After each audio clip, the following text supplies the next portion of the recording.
Hello my lovely students, welcome back to my channel Pratik E-Learning School where learning is a beautiful journey. এর আগের ক্লাসে আমরা শিখেছিলাম simple past tense কাকে বলে, সিম্পল পাস্ট টেন্স কিভাবে প্রয়োগ করতে হয় সেন্টেন্সে। কিন্তু সিম্পল পাস্ট টেন্সের আরও একটি কাজ বাকি রয়েছে। আজকের ক্লাসে আমরা সেইটাই শিখব।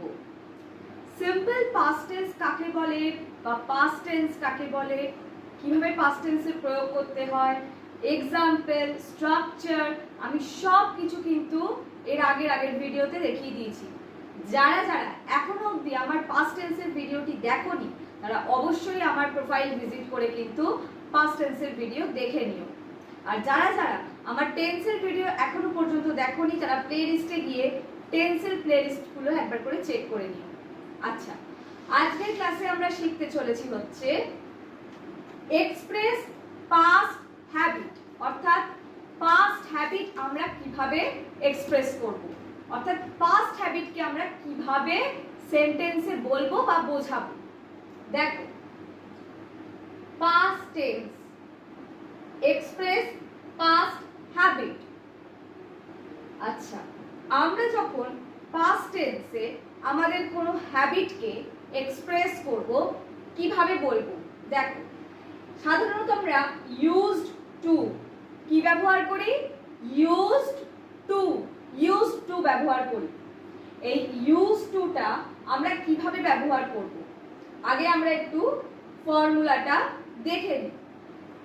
Subject plus used to plus ভার্বের ফার্স্ট ফর্ম অর্থাৎ রুট ফর্ম, মানে যেটা base form V1 plus rest of the sentence ব্যবহার করব। বোঝা গেল? আচ্ছা, এবার বলি ইউজ টুটা কি। যেমন ধরো আমি কোনো কিছু করতাম অতীতে, যেটা এখন আমি করি না বা ভবিষ্যতেও আমি আর করব না। আমার অতীতে এমন একটা কোনো হ্যাবিট ছিল, ধরো আমি বলতে চাই, যদি আমি এভাবে বলতে পারি যে আমি গান গাইতাম বা আমি নাচ করতাম। এখন গান গাইছি না বা গান ভবিষ্যতে নাও গাইতে পারি, বা নাচ করছি না বা ভবিষ্যতে নাচ নাও করতে পারি, বা করবই না হয়তো।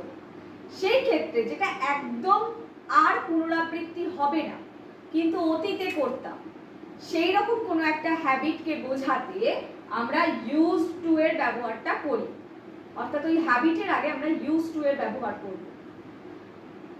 আচ্ছা, এখানে দেখো কিছু এক্সাম্পল রয়েছে। আচ্ছা, এক্সাম্পল বোঝানোর আগে আমি একটু বলে দিই, এই যে ফর্মুলাটা আমি লিখেছি এখানে সবসময় মনে রাখবে, যেহেতু এখানে সাবজেক্টের পর ইউজ টু ব্যবহার করছে, তাই সবসময় ইউজ টু এর পরে ভার্বের মেইন ফর্ম অর্থাৎ মেইন ভার্বের কি হবে না বেস ফর্ম বা রুট ফর্মটা ব্যবহার হবে। বোঝা গেল? আর হচ্ছে আমি একটা এক্সাম্পল দিয়ে বোঝাচ্ছি, আই ইউজ টু কুক, আমি রান্না করতাম। বোঝা গেল? এইরকম ভাবে সেন্টেন্স স্ট্রাকচার করা হবে। এইবার দেখো ফার্স্ট এক্সাম্পলটা কি রয়েছে, হি use to go for a long vacation every year, অর্থাৎ সে প্রতি বছর একটা লম্বা ছুটিতে যেত, যেটা সে আগে যেত এখন আর যায় না। অর্থাৎ এমন একটা হ্যাবিট, এমন একটা অ্যাকশন যেটা অতীতে হয়েছে বা হয়েছিল কিন্তু আর তার কোনোদিনও পুনরাবৃত্তি হবে না। এইরকম ক্ষেত্রে আমরা ইউজ টু এর ব্যবহার করি। এরপরে দেখো রয়েছে নেক্সট এক্সাম্পলটা, he use to play guitar, he use to play guitar, অর্থাৎ সে আগে মানে অতীতে সে গিটার বাজাতো বা পূর্বে সে গিটার বাজাতো, কিন্তু এখন আর সে কিন্তু গিটার বাজায় না।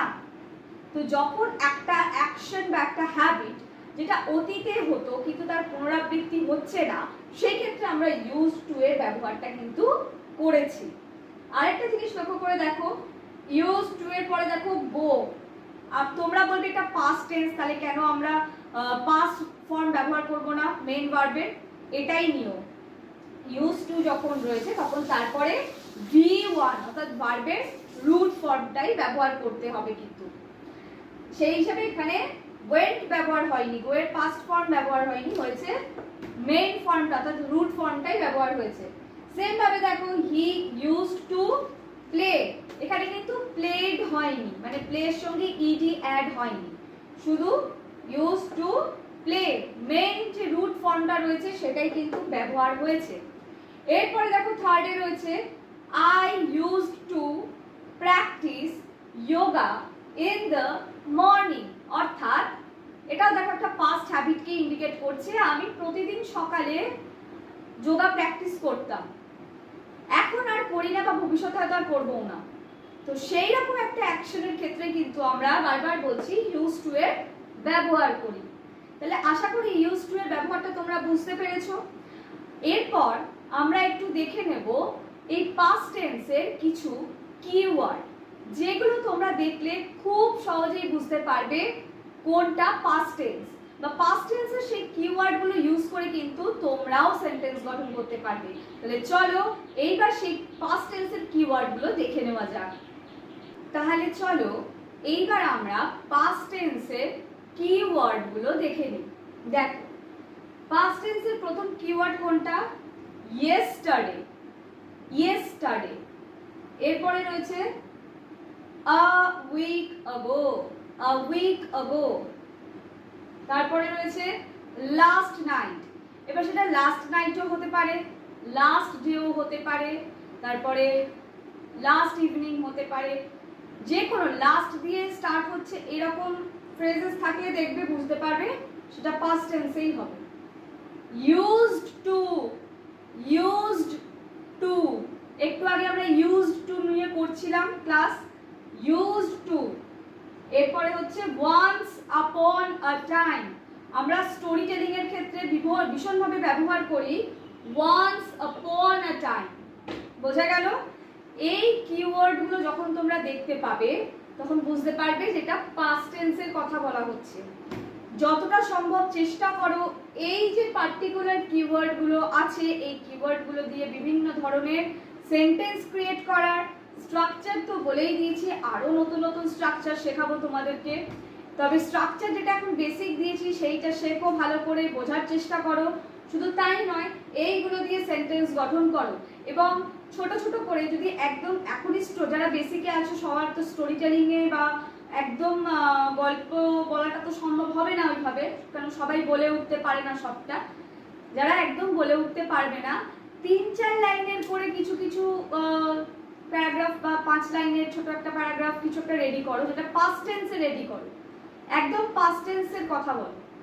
হতে পারে তোমার কোনো হ্যাবিট নিয়ে তুমি কথা বলছো, হতে পারে তোমার কোনো পাস্ট রুটিন নিয়ে তুমি কথা বলছো, এই ধরনের জিনিসগুলোকে ক্রিয়েট করার চেষ্টা করো, তাহলে পাস্ট টেন্স কিন্তু আরো ইজি হয়ে উঠবে।